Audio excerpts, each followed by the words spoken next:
ਦੀਪ ਦੇ ਵਿਰੋਧੀਆਂ ਨੇ ਉਹ ਫੋਟੋਆਂ ਇਸੇ ਚੱਕਰ ਦੇ ਵਿੱਚ ਪਾਈਆਂ ਵੀ ਇਹ ਡਿਲੀਟ ਕਰਨ ਨੂੰ ਕਹਿ ਰਹੇ ਤੇ ਅਸੀਂ ਪਾਉਣੀਆਂ ਨੇ। ਉਹਨਾਂ ਜਾਣ ਬੁੱਝ ਕੇ ਪਾਈਆਂ। ਚਲੋ ਕੋਈ ਨਹੀਂ, ਮਹਾਰਾਜ ਉਹਨਾਂ ਜਾਣ ਬੁੱਝ ਕੇ ਪਾਈਆਂ ਜੀ। ਗੱਲਬਾਤ ਹੈਗੀ ਆ ਆਪਣੀ ਵੀ ਕੁਛ ਵੀਰ ਬੜੇ ਸਵਾਲ ਕਰਦੇ ਆ, ਬੜਾ ਕੁਛ ਪੁੱਛਦੇ ਆ ਵੀ ਦੀਪ ਬਾਈ ਬਾਰੇ ਤੁਸੀਂ ਕੀ ਕਰ ਰਹੇ। ਤਾਂ ਬਾਈ ਜੀ ਅਸੀਂ ਇੱਕ ਪਲੈਨਿੰਗ ਦੇ ਤਹਿਤ ਆਪਾਂ ਕਰ ਰਹੇ ਹਾਂ ਕੰਮ। ਅਸੀਂ ਕੋਸ਼ਿਸ਼ ਕਰਾਂਗੇ ਵੀ ਅਸੀਂ ਵੱਧ ਤੋਂ ਵੱਧ ਤੇ ਵਧੀਆ ਤੋਂ ਵਧੀਆ ਕੋਈ ਇੱਦਾਂ ਦਾ ਜ਼ਰੀਆ ਬਣਾ ਸਕੀਏ ਜਿਹਦੇ ਨਾਲ ਦੀਪ ਨੂੰ ਅਸੀਂ ਜਿੰਦਾ ਰੱਖ ਸਕੀਏ। ਬਾਕੀ ਉਹਦੀ ਕਿਰਦਾਰ ਕੁਸ਼ੀ ਕਰਨ ਵਾਲਿਆਂ ਨੂੰ ਉਹਦੇ ਕੁਝ ਫੋਟੋਆਂ ਜਿਹੜੀਆਂ ਵਾਇਰਲ ਹੋਈਆਂ ਵਾ ਉਹਦੇ ਪਰਿਵਾਰ ਦੀਆਂ, ਉਹਨਾਂ ਦੇ ਵਿੱਚ ਕੁਛ ਅਸੀਂ ਜਿਹੜੀ ਗੱਲਬਾਤ ਕੀਤੀ ਸੀ ਚੈਨਲ ਡਿਲੀਟ ਕਰ ਦਿਓ, ਤੇ ਚੈਨਲ ਵਾਲਿਆਂ ਨੇ ਤੇ ਡਿਲੀਟ ਕਰ ਦਿੱਤੀਆਂ। ਪਰ ਇਹ 'ਚ ਗੱਲ ਇੱਕ ਹੀ ਵੀ ਉਹ ਜੇ ਰੀਜਨ ਸੀ ਉਹਦੇ ਪਿੱਛੇ, ਉਹ ਰੀਜਨ ਅਸੀਂ ਮਤਲਬ ਕਿ ਜਿਹੜਾ ਵਾ ਉਹ ਨਹੀਂ ਦੱਸ ਸਕਦੇ ਜੀ ਫਿਲਹਾਲ। ਪਰ ਦੀਪ ਦੇ ਵਿਰੋਧੀਆਂ ਨੇ ਉਹ ਫੋਟੋਆਂ ਇਸੇ ਚੱਕਰ ਦੇ ਵਿੱਚ ਪਾਈਆਂ ਵੀ ਇਹ ਡਿਲੀਟ ਕਰਨ ਨੂੰ ਕਹਿ ਰਹੇ ਤੇ ਅਸੀਂ ਪਾਉਣੀਆਂ ਨੇ। ਉਹਨਾਂ ਜਾਣ ਬੁੱਝ ਕੇ ਪਾਈਆਂ। ਚਲੋ ਕੋਈ ਨਹੀਂ, ਮਹਾਰਾਜ ਸਭ ਕੁਝ ਵੇਖਦਾ ਪਰਮਾਤਮਾ। ਕੋਈ ਗੱਲ ਨਹੀਂ, ਇਹ ਦੁਨੀਆ ਦੇ ਉੱਤੇ ਕਿਤੇ ਵੀ ਪਹਿਲੀ ਮੌਤ ਨਹੀਂ ਹੈਗੀ ਕਿਸੇ ਬੰਦੇ ਦੀ, ਤੇ ਨਾ ਕਿਸੇ ਬੰਦੇ ਦਾ ਪਰਿਵਾਰ ਪਹਿਲੀ ਵਾਰੀ ਕੋਈ ਹੋਣਾ ਵੀ ਸਾਹਮਣੇ ਲਿਆਂਦਾ ਜਾਣਾ। ਪਰ ਤੁਹਾਡੀ ਜਿਹੜੀ ਮਾਨਸਿਕਤਾ ਸੀ ਨਾ ਆਪ ਪਾਰਟੀ ਦੇ ਸਮਰਥਕਾਂ ਦੀ ਜਾਂ ਕਾਮਰੇਡਾਂ ਦੇ ਸਮਰਥਕਾਂ ਦੀ, ਉਹ ਦੀਪ ਦੇ ਪਰਿਵਾਰ ਦੀਆਂ ਫੋਟੋਆਂ ਪਾਉਣ ਕਰਕੇ ਸਾਹਮਣੇ ਆ ਗਈ। ਪਰ ਮੈਂ ਤੁਹਾਨੂੰ ਇੱਕ ਗੱਲ ਦੱਸ ਦਿੰਦਾ, ਨਾ ਉਹਦੇ ਹਾਣ ਦਾ ਲੀਡਰ ਅੱਜ ਕਾਮਰੇਡਾਂ ਕੋਲ ਹੀ, ਨਾ ਉਹਦੇ ਹਾਣ ਦਾ ਲੀਡਰ ਕਿਸੇ ਸਿਆਸੀ ਪਾਰਟੀ ਕੋਲ ਹੀ, ਨਾ ਉਹਦੇ ਹਾਣ ਦਾ ਲੀਡਰ ਕੋਈ ਇਸ ਵੇਲੇ ਪੰਥਕ ਸਫਾਂ ਦੇ ਵਿੱਚ ਹੀ। ਤੇ ਦੀਪ ਦੇ ਕੋਲੋਂ ਸਿਆਸੀ ਲੀਡਰਾਂ ਤੋਂ ਵੱਧ ਅੱਜ ਪੰਥਕ ਸਫਾਂ ਦੇ ਲੀਡਰਾਂ ਨੂੰ ਜ਼ਿਆਦਾ ਖਤਰਾ ਸੀ। ਤੇ ਕਿਹੜਾ ਉਹਦੇ ਹੱਕ ਦੇ ਵਿੱਚ ਭੁਗਤਿਆ ਤੇ ਕਿਹੜਾ ਉਹਦੇ ਉਲਟ ਭੁਗਤਿਆ, ਉਹ ਸਾਰਾ ਸਾਡੇ ਦਿਲ ਤੇ ਉਕਰਿਆ ਵਾ। ਸੋ ਗੱਲਬਾਤ ਇਦਾਂ ਹੈਗੀ ਵੀ ਅੱਜ ਕੋਈ ਵੀ ਬੰਦਾ ਜੇ ਇਹ ਸੋਚੇ ਕਿ ਮੈਨੂੰ ਸ਼ਾਇਦ ਮੈਂ ਉਹਦੇ ਬਾਰੇ 2-4 ਲਫ਼ਜ਼ ਬੋਲ ਕੇ 2-4 ਗੱਲਾਂ ਕਰਕੇ ਤਾਂ ਆਪਣੇ ਆਪ ਨੂੰ ਉਹਦਾ ਸਮਰਥਕ ਜਾਂ ਆਪਣੇ ਆਪ ਨੂੰ ਉਹਦਾ ਖੈਰ ਖਵਾਹ ਸਾਬਤ ਕਰ ਦੂੰਗਾ, ਤੇ ਮੈਂ ਸਿੱਧੀ ਜੀ ਗੱਲ ਕਹਿਣਾ ਬਾਈ ਜੀ, ਜਿਹੜੀਆਂ ਗੱਲਾਂ ਦਿਲ ਤੇ ਉਕਰੀਆਂ ਹੁੰਦੀਆਂ ਨਾ ਉਹ ਬੁੱਝਦੀਆਂ ਨਹੀਂ ਹੁੰਦੀਆਂ। ਉਹਨਾਂ ਦੀ ਸਿਆਹੀ ਬਹੁਤ ਡੂੰਘੀ ਹੁੰਦੀ ਹੈ, ਕਿਉਂਕਿ ਉਹ ਕਲਮ ਦੇ ਨਾਲ ਨਹੀਂ, ਉਹ ਕਰੇਦ ਕੇ ਲਿਖੀਆਂ ਹੁੰਦੀਆਂ। ਸੋ ਗੱਲਬਾਤ ਇਹ ਆ ਵੀ ਬਾਈ ਜੀ ਤੁਹਾਡੀਆਂ ਗੱਲਾਂ ਸਾਡੇ ਦਿਲ ਦੇ ਉੱਤੇ ਉਕਰੀਆਂ। ਅੱਜ ਤੁਸੀਂ ਜੋ ਮਰਜ਼ੀ ਬੋਲੋ, ਤੁਸੀਂ ਜੋ ਮਰਜ਼ੀ ਕਹਿ ਦਿਓ, ਪਰ ਇੱਕ ਗੱਲ ਹੈਗੀ ਆ ਕਿ ਉਹਦੀ ਲਿਆਕਤ ਉਹਦੀ ਦੁਸ਼ਮਣ ਬਣ ਗਈ। ਤੁਹਾਡੇ ਕਿਸੇ ਬੰਦੇ ਦੇ ਕੋਲ ਵੀ ਉਹਦੀਆਂ ਗੱਲਾਂ ਦਾ ਜਵਾਬ ਨਹੀਂ ਸੀ ਹੈਗਾ, ਤੇ ਸਾਡਾ ਉਹ ਇੱਕ ਇਦਾਂ ਦਾ ਆਲਟਰਨੇਟਰ ਸੀ ਜਿਹਨੂੰ ਅਸੀਂ ਕਿਤੇ ਵੀ ਫਿੱਟ ਕਰ ਸਕਦੇ ਸੀ। ਅਸੀਂ ਉਹਨੂੰ ਸਿਆਸੀ ਪਾਰਟੀ ਦੇ ਵਜੋਂ ਵੇਖ ਸਕਦੇ ਸੀ, ਸਿਆਸੀ ਲੀਡਰ ਵਜੋਂ ਵੇਖ ਸਕਦੇ ਸੀ, ਅਸੀਂ ਉਹਨੂੰ ਧਾਰਮਿਕ ਲੀਡਰ ਵਜੋਂ ਵੇਖ ਸਕਦੇ ਸੀ, ਅਸੀਂ ਉਹਨੂੰ ਮੋਟੀਵੇਟਰ ਵਜੋਂ ਵੇਖ ਸਕਦੇ ਸੀ।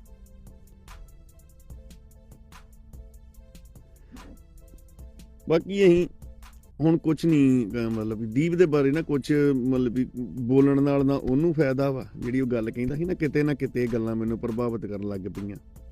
ਸਾਨੂੰ ਉਦੋਂ ਉਸ ਚੱਕਰ ਦੇ ਵਿੱਚੋਂ ਕੱਢਣ ਲਈ ਵੀ 3 ਮਹੀਨੇ ਲੱਗ ਗਏ। ਪੰਜਾਬ ਦੇ ਲਈ, ਪੰਜਾਬ ਦੇ ਲੋਕਾਂ ਦੇ ਲਈ ਇਕੱਲੇ ਦੀਪ ਦੀ ਨਹੀਂ, ਇੱਕ ਬਹੁਤ ਵੱਡੇ ਗਰੁੱਪ ਦੀ ਮਿਹਨਤ ਸੀ ਪੰਜਾਬ ਦੇ ਲੋਕਾਂ ਨੂੰ ਜਗਾਉਣ ਲਈ, ਪੰਜਾਬ ਦੇ ਲੋਕਾਂ ਨੂੰ ਉਹਨਾਂ ਦੇ ਹੱਕਾਂ ਤੋਂ ਜਾਣੂ ਕਰਾਉਣ ਲਈ।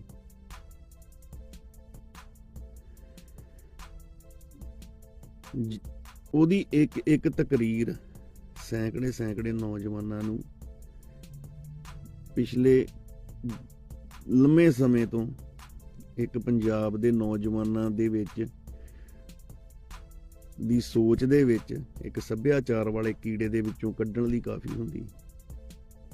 ਲੋਕ ਸਮਝ ਰਹੇ ਕਿ ਅਸੀਂ ਨਚਾਰ ਨਹੀਂ, ਸਾਡੇ ਆਈਡੀਅਲ ਨਚਾਰ ਕਦੀ ਨਹੀਂ ਹੋ ਸਕਦੇ। ਸੋ ਗੱਲਬਾਤ ਇਹ ਆ, ਤੇ ਇਦਾਂ ਦੇ ਆਲਟਰਨੇਟਰ ਨੂੰ ਕੋਈ ਵੀ ਸਰਕਾਰ ਜਿਹੜੀ ਆ ਉਹ ਜਿਉਂਦਾ ਨਹੀਂ ਛੱਡਦੀ ਹੁੰਦੀ। ਹਾਂਜੀ GS ਚੀਮਾ ਜੀ, ਇਹ ਗੱਲ ਪਹਿਲਾਂ ਤੁਸੀਂ ਗੱਲਬਾਤ ਜਿਹੜੀ ਕਰਦੇ ਹੋ ਨਾ, ਇਹਦੇ ਬਾਰੇ ਆਪਾਂ ਕਲੱਬ ਹਾਊਸ ਦੇ ਵਿੱਚ ਗੱਲਬਾਤ ਰੱਖਦੇ ਹੁੰਦੇ ਆ, ਤੇ ਤੁਸੀਂ ਉੱਥੇ ਆਇਆ ਕਰੋ, ਤੁਹਾਨੂੰ ਉੱਥੇ ਹਰੇਕ ਗੱਲ ਦਾ ਜਵਾਬ ਦੇਵਾਂਗੇ। ਇੱਥੇ ਫੇਸਬੁੱਕ ਦੇ ਉੱਤੇ ਭੰਤੇ ਦੀ ਫੋਟੋ ਲਾ ਕੇ। ਤੇ ਇੱਕ ਗੱਲ ਮੈਂ ਤੁਹਾਨੂੰ ਕਹਿਣੀ ਚਾਹੁੰਦਾ ਵਾਂ ਕਿ ਤੁਸੀਂ ਕਹਿੰਦੇ ਹੋ ਵੀ ਸੰਤਾਂ ਨਾਲ, ਤੇ ਪਹਿਲੀ ਗੱਲ ਸੰਤਾਂ ਨਾਲ ਕੰਪੈਰੀਜ਼ਨ ਕਿਸੇ ਬੰਦੇ ਦਾ ਵੀ ਹੈ ਨਹੀਂ ਅੱਜ ਤੱਕ। ਮੈਂ ਤੁਹਾਨੂੰ ਸਿਰਫ ਇੰਨੀ ਗੱਲ ਕਹਿਣੀ ਚਾਹੁੰਦਾ ਵਾਂ ਵੀ ਸੰਤਾਂ ਨਾਲ ਕੰਪੈਰੀਜ਼ਨ ਕਿਸੇ ਦਾ ਨਹੀਂ ਗਾ। ਹਾਂ, ਉਹ ਸੋਚਦਾ ਹਾਣੀ ਹੀ ਨਾ ਕਿ ਮਤਲਬ ਵੀ ਉਹਨੇ ਸੰਤਾਂ ਵਾਲਾ ਕਾਰਜ ਕੋਈ ਕੀਤਾ ਸੀ, ਨਾ ਉਹਨੇ ਹਥਿਆਰ ਚੁੱਕਿਆ ਸੀ, ਨਾ ਉਹਨੇ ਕਿਤੇ ਹਥਿਆਰਬੰਦ ਲੜਾਈ ਲੜੀ। ਮੈਂ ਇੱਕ ਗੱਲ ਦਾ ਜਵਾਬ ਦੇਣ ਲੱਗਾ ਮੈਂ, ਹੁਣ ਗੱਲ ਦਾ ਜਵਾਬ ਸੁਣ ਕੇ ਜਾਇਓ। ਤੁਸੀਂ ਵਾਰ-ਵਾਰ ਜਿਹੜੀ ਗੱਲਬਾਤ ਕਰਦੇ ਨਾ ਦੀਪ ਦੀ ਕਿਰਦਾਰ ਕੁਸ਼ੀ ਦੀ, ਵੀ ਹਾਂ ਵੀ ਇੱਦਾਂ ਵਾ, ਉਹ ਦੂਜੀ ਕੁੜੀ ਨਾਲ ਰਹਿ ਰਿਹਾ ਸੀ ਆਪਣੀ ਮਿਸਿਸ ਨੂੰ ਛੱਡ ਕੇ। ਤੇ ਮੈਂ ਤੁਹਾਨੂੰ ਇੰਨੀ ਕੁ ਗੱਲ ਦੱਸਦਾ ਕਿ ਉਹਦੀ ਕੋਈ ਫੈਮਿਲੀ ਪ੍ਰੋਬਲਮ ਹੀ, ਉਹ ਤੁਹਾਨੂੰ ਕਿਸੇ ਨੂੰ ਨਹੀਂ ਪਤਾ, ਸਾਨੂੰ ਪਤਾ ਹੈਗਾ। ਦੂਜੀ ਗੱਲਬਾਤ ਜਿਹੜੀ ਤੁਸੀਂ ਕਹਿੰਦੇ ਹੋ ਨਾ ਕਿਰਦਾਰ ਦੀ, ਤਾਂ ਮੈਂ ਤੁਹਾਨੂੰ ਇੱਕ ਗੱਲ ਦੱਸਦਾ ਵੀ ਜਿਹਦੇ ਵਿੱਚੋਂ ਤੁਸੀਂ ਭਗਤ ਸਿੰਘ ਵੇਖਦੇ ਹੋ ਨਾ, ਭੰਤੇ ਵਿੱਚੋਂ, ਤੇ ਜਨਾਨੀ ਉਹਨੇ ਵੀ ਨਹੀਂ ਰੱਖੀ ਆਪਣੀ, ਉਹ ਵੀ ਲਾਂਭੇ ਤੁਰਿਆ ਫਿਰਦਾ ਵਾ। ਸੋ ਤੁਸੀਂ ਵਾਰ-ਵਾਰ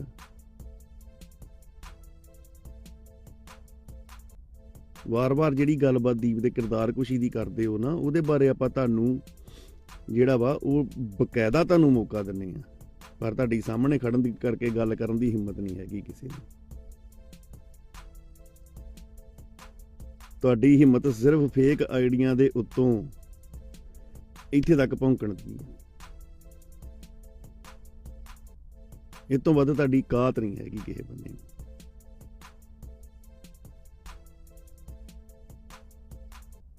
ਸੋ ਗੱਲਬਾਤ ਇਹ ਆ ਵੀ ਤੁਸੀਂ ਲਾ ਲਓ, ਵੇਖ ਲਓ, ਤੁਸੀਂ ਜੋ ਕੁਝ ਵੀ ਕਰਨਾ ਨਾ ਤੁਸੀਂ ਕਰ ਲਓ, ਉਹਦੀ ਕਿਰਦਾਰ ਕੁਸ਼ੀ ਕਰ ਲਓ, ਉਹਨੂੰ ਕੁਝ ਵੀ ਕਰਨਾ ਕਰ ਲਓ। ਪਰ ਇੱਕ ਗੱਲ ਆ ਵੀ ਜਿੱਦਣ ਉਹਦਾ ਭੋਗ ਹੋਣਾ ਵਾ, ਉਦਣ ਲੋਕਾਂ ਨੇ ਤੁਹਾਨੂੰ ਫਤਵਾ ਦੇ ਦੇਣਾ ਵਾ ਵੀ ਲੋਕਾਂ ਦੀ ਨਿਗਾਹ ਦੇ ਵਿੱਚ ਕੀ ਸੀ, ਸੰਗਤ ਦੀ ਨਿਗਾਹ ਦੇ ਵਿੱਚ ਉਹ ਕੀ ਬੰਦਾ।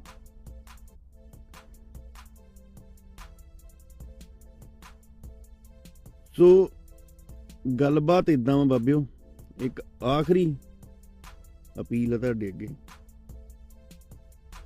GS ਚੀਮਾ ਜੀ, ਕੋਈ ਗੱਲ ਨਹੀਂ, ਪਤਾ ਲੱਗ ਜੂਗਾ, ਦੱਸ ਦਿਆਂਗੇ ਤੁਹਾਨੂੰ। ਜੇ ਤੁਹਾਡੀ ਪਿਛਵਾੜੇ ਦੇ ਵਿੱਚ ਦਮ ਹੈਗਾ ਨਾ, ਤੇ ਕਦੀ ਆਓ ਸਾਡੇ ਸਾਹਮਣੇ ਬਹਿ ਕੇ ਗੱਲਬਾਤ ਕਰੋ। ਤੇ ਇਹਨੂੰ ਨਕਲੀ ਇਨਕਲਾਬੀ ਨੂੰ, ਸ਼ਰਾਬੀ ਨੂੰ ਜਿਹੜਾ ਵਾ ਉਹ ਤੁਸੀਂ ਵੇਖ ਹੀ ਲੈਣਾ ਵਾ ਤੁਸੀਂ ਕਿੰਨਾ ਕਾ। ਜੇ ਬਾਂਦਰ ਤੋਂ ਵੱਧ ਨਾ ਰੱਖਿਆ ਪਾਰਟੀ ਵਾਲਿਆਂ ਤਾਂ ਆਖਿਓ, ਇਹਨੂੰ ਨਚਾਉਣਗੇ ਸਿਰਫ। ਤੁਸੀਂ ਚਿੰਤਾ ਨਾ ਕਰੋ, ਜਿਹੜੇ ਬੈਠੇ ਆ ਨਾ ਦਿੱਲੀ, ਉਹਨਾਂ ਦੀ ਟੈਨਸ਼ਨ ਨਾ ਲਓ ਤੁਸੀਂ। ਸਾਡੇ ਕੋਲ ਤੇ ਇਸ ਵੇਲੇ ਅਸੀਂ ਤੇ ਫਿਰ ਇੱਕ ਵਾਰੀ ਨਾ ਜ਼ੀਰੋ ਤੋਂ ਸ਼ੁਰੂ ਕਰਨਾ ਪੈਣਾ ਸਾਨੂੰ। ਅਸੀਂ ਤੇ ਜ਼ੀਰੋ ਤੋਂ ਸ਼ੁਰੂ ਕਰਨਾ ਵਾ, ਪਰ ਤੁਸੀਂ 100% ਦੇ, ਤੁਸੀਂ 100% ਦੇ ਵਿੱਚੋਂ ਹੀ ਜਿਹੜਾ ਵਾ ਨਾ ਉਹ ਵੇਖ ਲਿਓ ਵੀ ਤੁਸੀਂ ਕੀ ਕੱਢਦੇ ਹੋ। ਦਿੱਲੀ ਦੂਰ ਨਹੀਂ ਹੈਗੀ, ਦਿੱਲੀ ਇੱਥੇ ਹੀ ਆ, ਚਿੰਤਾ ਨਾ ਕਰੋ। ਤੁਹਾਡੀਆਂ ਗੱਲਾਂ ਦੇ ਜਵਾਬ ਜ਼ਰੂਰ ਦੇ ਦੇਣੇ ਆ। ਤੁਸੀਂ ਬੱਕਰੇ ਬੁਲਾਉਣੇ ਆ ਜਿਹੜੇ ਵੀ ਜਿੱਤਨੇ ਆ, ਤੇ ਅਸੀਂ ਆਪਣੇ ਭਰਾ ਦੀ ਮੌਤ ਦਾ ਇੱਕ ਜਿਹੜੀ ਆ ਉਹ ਅੰਤਿਮ ਕਿਰਿਆ ਕਰਨੀ ਆ। ਤੇ ਉਸ ਦਿਨ ਲੋਕਾਂ ਦਾ ਹਜੂਮ, ਲੋਕਾਂ ਦੀਆਂ ਜਿਹੜੀਆਂ ਲੋਕਾਂ ਦੇ ਜਕਾਰੇ, ਸਿਰਾਂ ਤੇ ਕੇਸ ਦੀ ਦਸਤਾਰਾਂ, ਹੱਥਾਂ ਦੇ ਵਿੱਚ ਕੇਸਰੀ ਨਿਸ਼ਾਨ,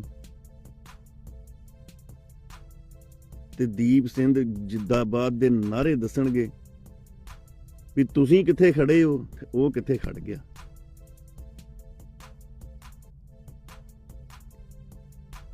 ਕਿਉਂਕਿ ਜੇ ਵਿਰੋਧ ਦੀ ਗੱਲ ਕਰੀਏ ਤਾਂ ਵਿਰੋਧ ਹਰੇਕ ਬੰਦੇ ਦਾ ਹੁੰਦਾ, ਤੇ ਇਹ ਗੁਰੂ ਨਾਨਕ ਪਾਤਸ਼ਾਹ ਦੇ ਸਮੇਂ ਤੋਂ ਹੁੰਦਾ ਆਇਆ। ਸੋ ਗੱਲਬਾਤ ਇਹ ਆ ਵੀ ਤੁਹਾਨੂੰ ਚਾਹੁਣ ਵਾਲੇ ਕਿੰਨੇ ਆ ਤੇ ਤੁਹਾਨੂੰ ਹੇਟ ਕਰਨ ਵਾਲੇ ਕਿੰਨੇ ਆ, ਤੇ ਜਿਹੜੇ ਤੁਹਾਨੂੰ ਨਫ਼ਰਤ ਕਰਦੇ ਆ ਉਹਨਾਂ ਦਾ ਸਟੇਟਸ ਕੀ ਆ। ਅੱਜ ਸਾਰੇ ਕਿੱਥੇ ਖੜੇ ਹੋ, ਧੱਕੇ ਖਾਂਦੇ ਫਿਰਦੇ ਹੋ। ਕੋਈ ਕਿਤੇ ਤਰਲੇ ਲੈਂਦਾ ਫਿਰਦਾ, ਕੋਈ ਕਿਤੇ ਤਰਲੇ ਲੈਂਦਾ ਫਿਰਦਾ, ਪਰ ਉਹ ਜਿੱਥੇ ਖੜ ਗਿਆ ਉੱਥੇ ਕੋਈ ਵੀ ਨਹੀਂ ਖੜਨਾ। ਕਿ ਮੈਂ ਤੁਹਾਨੂੰ ਇੱਕ ਗੱਲ ਵਾਅਦੇ ਨਾਲ ਕਹਿਣਾ, ਜੇ ਬੰਦਿਆਂ ਨੇ ਮੇਰਾ ਸਾਥ ਦਿੱਤਾ, ਮੇਰੇ ਨਾਲ ਦਿਆਂ ਨੇ ਸਾਥ ਦਿੱਤਾ ਮੇਰਾ ਥੋੜ੍ਹਾ ਜਿਹਾ, ਗੁਰੂ ਸਾਹਿਬ ਦੀ ਕਿਰਪਾ ਰਹੀ, ਸਾਡੀ ਕੌਮ ਨੇ ਪਹਿਲੇ ਬੰਦੇ ਤੇ ਵਿਸਾਰ ਦਿੱਤੇ, ਕੋਸ਼ਿਸ਼ ਅਸੀਂ ਲੱਗੇ ਹਾਂ ਕਰਨ ਕਿ ਉਹਨਾਂ ਬੰਦਿਆਂ ਨੂੰ ਵਿਸਾਰਿਆ ਨਾ ਜਾਵੇ, ਕਿਸੇ ਨਾ ਕਿਸੇ ਤਰੀਕੇ ਉਹਨਾਂ ਨੂੰ ਜਿੰਦਾ ਰੱਖਣ ਦੀ ਕੋਸ਼ਿਸ਼ ਕਰ ਰਹੇ ਹਾਂ। ਪਰ ਮੈਂ ਇੱਕ ਗੱਲ ਕਹਿਣਾ ਕਿ ਦੀਪ ਦੀ ਮੌਤ ਕਦੀ ਨਹੀਂ ਹੋਣ ਦਿੰਦੇ, ਦੀਪ ਨੂੰ ਜਿਉਂਦਾ ਰੱਖਾਂਗੇ। ਤੁਹਾਡੇ ਲੀਡਰ, ਤੁਹਾਡੇ ਕਿਤੇ ਬੰਦੇ ਕਿਤੇ ਅੱਜ ਤੋਂ 20 ਸਾਲਾਂ ਬਾਅਦ ਇੱਥੇ ਆਉਣੇ ਨਹੀਂ, ਪਰ ਦੀਪ ਨੂੰ ਰੱਖਾਂਗੇ, ਅਸੀਂ ਜਿਉਂਦਾ ਰੱਖਾਂਗੇ। ਬਾਕੀ ਕੁਛ ਮੈਂ ਕਾਫੀ ਦਿਨਾਂ ਦੇ ਤੋਂ ਡਰਾਈਵ ਤੇ, ਸੋ ਥੋੜਾ ਡਿਸਟਰਬ ਵੀ ਸੀ, ਕਾਫੀ ਔਖਾ ਰਿਹਾ ਗੇੜਾ ਮੇਰਾ ਇਸ ਵੇਲੇ। ਅਸੀਂ ਚੁੱਪ ਨਹੀਂ ਹੋਣਾ, ਤੁਹਾਡੀ ਦੌੜ ਸਿਰਫ ਇਲੈਕਸ਼ਨ ਤੱਕ, ਤੁਹਾਡੀ ਦੌੜ ਸਿਰਫ ਕੱਲ ਤੱਕ, ਪਰ ਸਾਡੀ ਦੌੜ ਬੜੀ ਲੰਮੀ ਹੈ। ਸਾਡੀ ਦੌੜ MLA ਦੀ ਸੀਟ ਦੇ ਬਗਲ ਨਹੀਂ ਗਾ, ਸਾਡੀ ਦੌੜ ਥਾਣੇ ਦੇ ਵਿੱਚ ਸੰਤਰੀ ਕੋਲੋਂ ਸਲੂਟ ਨਹੀਂ ਗਾ, ਸਾਡੀ ਦੌੜ ਕਿਸੇ MP ਦੀ ਬੈਠਕ ਨਹੀਂ ਹੈਗੀ, ਸਾਡੀ ਦੌੜ ਸਾਡੇ ਕੌਮੀ ਯੋਧਿਆਂ ਨੂੰ ਜਿਹੜੇ ਪਹਿਲਾਂ, ਅੱਜ ਤੋਂ 30 ਸਾਲ ਪਹਿਲਾਂ ਸ਼ਹੀਦੀਆਂ ਪਾ ਗਏ, ਉਹਨਾਂ ਨੂੰ ਸਾਂਭਣ ਦੀ ਆ। ਸਾਡੀ ਦੌੜ ਉਹਨਾਂ ਦਾ ਇਤਿਹਾਸ ਨੂੰ ਜਿੰਦਾ ਰੱਖਣ ਦੀ ਆ, ਜਿਹਨੂੰ ਕਿਸੇ ਨਾ ਕਿਸੇ ਤਰੀਕੇ ਨਾਲ ਖਤਮ ਕੀਤਾ ਜਾ ਰਿਹਾ, ਤੇ ਉਹਦੇ ਵਿੱਚ ਵੱਡੇ ਵੱਡੇ ਲੋਕ ਸ਼ਾਮਲ ਆ। ਮੈਂ ਕੁਝ ਬੰਦਿਆਂ ਦੇ ਕਹਿਣ ਦੇ ਉੱਤੇ ਪਿਛਲੇ ਦਿਨੀ ਫਿਰ ਚੁੱਪ ਹੋਇਆ ਸੀ, ਕੁਝ ਬੰਦਿਆਂ ਦਾ ਕਰਕੇ, ਜਿਹੜੇ ਬੰਦੇ ਅੱਜ ਇੰਨੀ ਗੱਲ ਕਹਿ ਰਹੇ ਵੀ ਪੁਰਾਣੀਆਂ ਰਵਾਇਤੀ ਪਾਰਟੀਆਂ ਨੂੰ ਛੱਡ ਦਿਓ। ਹਾਂ ਮੰਨਿਆ, ਕਾਂਗਰਸ ਅਕਾਲੀ ਦਲ ਨੇ ਵੀ ਪੰਜਾਬ ਦਾ ਅਜੇ ਤੱਕ ਕੋਈ ਭਲਾ ਨਹੀਂ ਕੀਤਾ।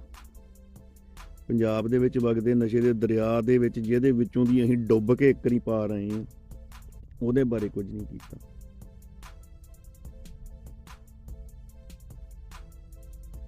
ਪਰ ਜਿਨ੍ਹਾਂ ਦੇ ਘਰੋਂ ਹੀ ਸਾਰਾ ਕੁਝ ਤਿਆਰ ਹੋ ਕੇ ਜਾਣਾ ਵਾ ਪੰਜਾਬ ਦੇ ਵਿੱਚ, ਤੇ ਜੇ ਅਸੀਂ ਪੰਜਾਬ ਦੀ ਵਾਗਡੋਰ ਉਹਨੂੰ ਦੇ ਦਿੱਤੀ ਤੇ ਉਹ ਸਾਡਾ ਕੁਝ ਕਰ ਦੇਣਗੇ, ਇਹ ਵੀ ਗੱਲ ਭੁੱਲ ਜਾਓ। ਕਿਉਂਕਿ ਪੰਜਾਬ ਨੂੰ ਨਸ਼ੇ ਦੀ ਦਲਦਲ ਦੇ ਵਿੱਚੋਂ ਨਾ ਤੇ ਕੋਈ ਪੁਲਿਸ ਕੱਢ ਸਕਦੀ ਆ, ਪੰਜਾਬ ਨੂੰ ਨਸ਼ੇ ਦੀ ਦਲਦਲ ਦੇ ਵਿੱਚੋਂ ਨਾ ਕੋਈ ਸਰਕਾਰ ਕੱਢ ਸਕਦੀ ਆ। ਪੰਜਾਬ ਦੀ ਸੋਚ ਨੂੰ ਬਦਲਣ ਦੀ ਸਾਨੂੰ ਪੁਲਿਸ ਦੀ, ਸਾਨੂੰ ਕਿਸੇ ਰੋਕਥਾਮ ਦੀ ਲੋੜ ਨਹੀਂ ਹੈਗੀ। ਪੰਜਾਬ ਨੂੰ ਨਸ਼ੇ ਦੇ ਵਿੱਚੋਂ ਕੱਢਣ ਲਈ ਉਹਨੂੰ ਮੋਟੀਵੇਸ਼ਨ ਦੀ ਲੋੜ ਹੈ। ਪੰਜਾਬ ਨੂੰ ਨਸ਼ੇ ਦੇ ਵਿੱਚੋਂ ਕੱਢਣ ਲਈ ਇਲਾਜ ਦੀ ਨਹੀਂ, ਜਜ਼ਬੇ ਦੀ ਲੋੜ ਹੈ। ਮੈਂ ਕਰੀਬ ਆਪਣੀ ਜ਼ਿੰਦਗੀ ਦੇ ਵਿੱਚ ਹਰੇਕ ਨਸ਼ਾ ਕੀਤਾ ਹੋਊਗਾ, ਪਰ ਮੈਂ ਉਸ ਨਸ਼ੇ ਨੂੰ ਛੱਡਣ ਵਾਸਤੇ ਮੈਂ ਇੱਕ ਗੋਲੀ ਤੱਕ ਨਹੀਂ ਖਾਧੀ, ਈਵਨ ਸਿਰ ਪੀੜ ਦੀ ਗੋਲੀ ਤੱਕ ਨਹੀਂ ਖਾਧੀ। ਸਿਰਫ ਕੁਝ ਬੰਦਿਆਂ ਦੀਆਂ ਗੱਲਾਂ, ਕੁਝ ਬੰਦਿਆਂ ਦੀ ਮੋਟੀਵੇਸ਼ਨ, ਕੁਝ ਬੰਦਿਆਂ ਦਾ ਸਾਥ ਸੀ, ਜਿਹਦੇ ਨਾਲ ਇਸ ਦਲਦਲ ਦੇ ਵਿੱਚੋਂ ਨਿਕਲੇ। ਅੱਜ ਤਾਂ ਚਾਹ ਤੱਕ ਨਹੀਂ ਪੀਂਦਾ ਮੈਂ। ਸੋ ਇਹ ਗੱਲ ਤੁਸੀਂ ਭੁੱਲ ਜਾਓ। ਦੂਜੀ ਗੱਲ ਮੈਂ ਤੁਹਾਨੂੰ ਦੱਸਾਂ, ਜਿਹੜੀ ਗੱਲਬਾਤ ਆਪਾਂ ਕਰਦੇ ਹਾਂ ਹੋਂਦ ਦੀ, ਜਦੋਂ ਹੋਂਦ ਦੀ ਗੱਲਬਾਤ ਹੁੰਦੀ ਹੈ ਨਾ, ਤਾਂ ਉੱਥੇ ਮਿਹਨਤ ਚੱਲਦੀ ਆ। ਹੋਂਦ ਦੀ ਬਣਤਰ, ਹੋਂਦ ਦਾ ਵਜੂਦ, ਹੋਂਦ ਦੀ ਲੜਾਈ ਜਿਹੜੀ ਆ ਨਾ, ਉਹ ਮਿਹਨਤ ਨਾਲ ਲੜੀ ਜਾਂਦੀ ਹੈ। ਹੋਂਦ ਨੂੰ ਮਿਹਨਤ ਦੇ ਨਾਲ ਬਰਕਰਾਰ ਰੱਖਿਆ ਜਾਂਦਾ ਵਾ। ਹੋਂਦ ਨੂੰ ਬਚਾਉਣ ਦੇ ਲਈ ਕੰਮ ਕਰਨਾ ਪੈਂਦਾ ਵਾ। ਹੋਂਦ ਨੂੰ ਬਚਾਉਣ ਦੇ ਲਈ ਮੁਫਤਖੋਰੇ ਨਹੀਂ ਬਣਨਾ ਪੈਂਦਾ। ਜਿਹੜੀਆਂ ਦੀਪ ਗੱਲਾਂ ਕਰਦਾ ਸੀ ਨਾ, ਦੀਪ ਗੱਲਾਂ ਕਰਦਾ ਸੀ ਵੀ ਅਸੀਂ ਮਿਹਨਤ ਕਰੀਏ, ਆਪਾਂ ਕੁਝ ਇਦਾਂ ਦਾ ਸਟਰਕਚਰ ਤਿਆਰ ਕਰੀਏ ਵੀ ਜਿਹਦੇ ਨਾਲ ਸਾਡੇ ਪੰਜਾਬ ਦੇ ਵਿੱਚ ਰੁਜ਼ਗਾਰ ਵਧੇ, ਅਸੀਂ ਆਪਣੀ ਹੋਂਦ ਨੂੰ ਕਾਇਮ ਰੱਖੀਏ। ਪਰ ਅਸੀਂ ਕਿੱਧਰ ਨੂੰ ਲੈ ਕੇ ਤੁਰ ਗਏ? ਅਸੀਂ ਤਾਂ ਆਪਣੀ ਹੋਂਦ ਨੂੰ ਮੁਫਤਖੋਰੀ ਵੱਲ ਲੈ ਕੇ ਤੁਰ ਗਏ। ਹੁਣ ਤੁਹਾਨੂੰ ਵੱਖ-ਵੱਖ ਪਾਰਟੀਆਂ ਨੇ ਮੰਗਤੇ, ਪਹਿਲਾਂ ਤੁਹਾਨੂੰ ਆਟੇ ਦਾਲ ਦੇ ਮੰਗਤੇ ਬਣਾਇਆ, ਮੁੜ ਕੇ ਤੁਹਾਨੂੰ ਫੋਨਾਂ ਦੇ ਫ੍ਰੀ ਨੈਟ ਦੇ ਮੰਗਤੇ ਬਣਾਇਆ, ਤੁਹਾਨੂੰ ਇੰਨਾ ਇੱਥੇ ਉਲਝਾ ਕੇ ਸੁੱਟ ਦਿੱਤਾ ਕਿ ਤੁਸੀਂ ਮੁਫਤ ਦੀਆਂ ਚੀਜ਼ਾਂ ਦੇ ਵਿੱਚ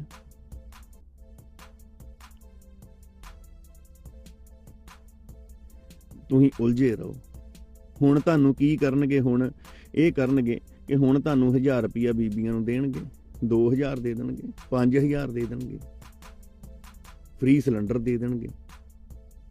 ਕਰੋਗੇ ਕੀ?